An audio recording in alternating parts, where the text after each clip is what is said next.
Red Sorghum, the first movie directed by fifth-wave Chinese generation filmmaker Zhang Yimou, and his first of 8 collaborations with Gong. And it's the first movie in the Imprint box set called Collaborations. Released in China in 1987 and the rest of the world in 1988, let's check out this Blu-ray disc. Hi, I'm the Artie Dans and welcome to Asian Film Fans. First, let's take a quick look at the movie. 22-year-old Gong stars in her first ever feature film alongside Jiang, who was 24 at the time, starring in one of his first 3 movies. Just like Gong, this kick-started his career.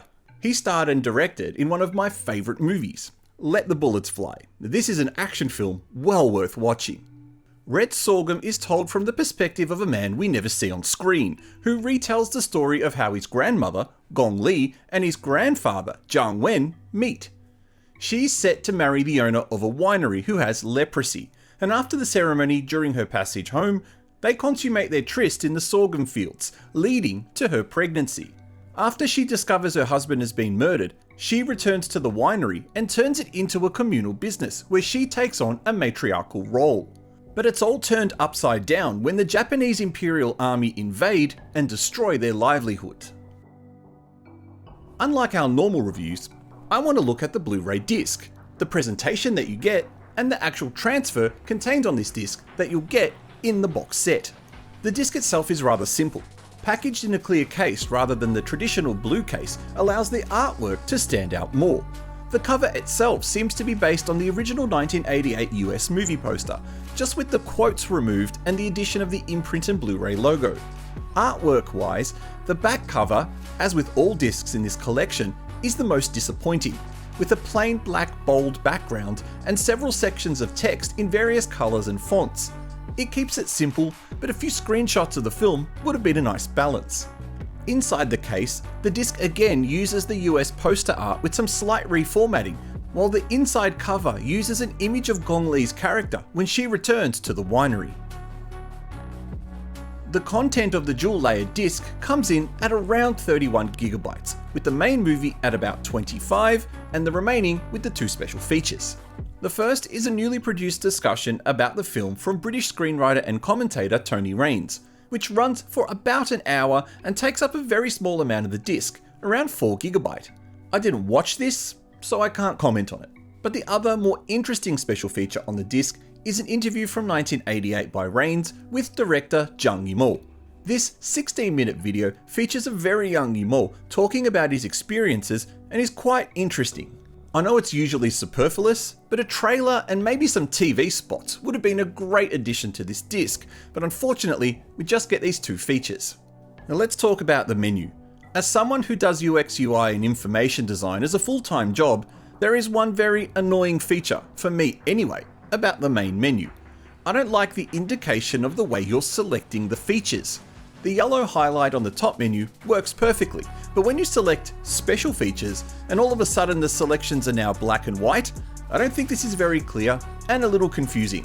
Why not just continue using the yellow color highlight? Small issue though.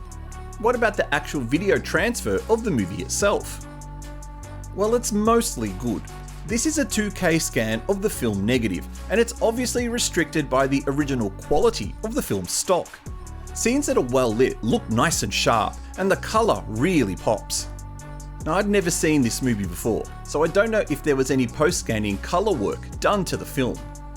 But the weakness of the transfer lies in scenes that aren't too well lit, such as the close-up of Gong Li's face in the sedan at the start. The red and black colours are fantastic, but the sharpness just isn't there. Also, strangely, the scene in the butcher shop seems to have different colouring altogether, looking like it's had some post-work to wash out some of the colours. This might be a coincidence, but this scene also has a lot of film grain to it too, so it's most likely an issue with the original shooting of the scene and the lack of lighting. You'll also notice bouncing subtitles during the song bits.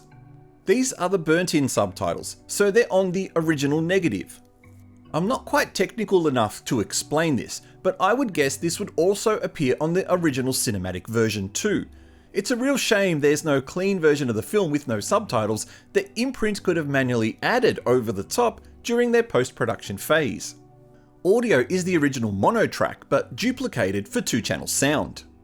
Sound quality is mostly clear, with no pops or hissing in the soundtrack, but I did notice distortion during musical scenes as the instruments hit high notes.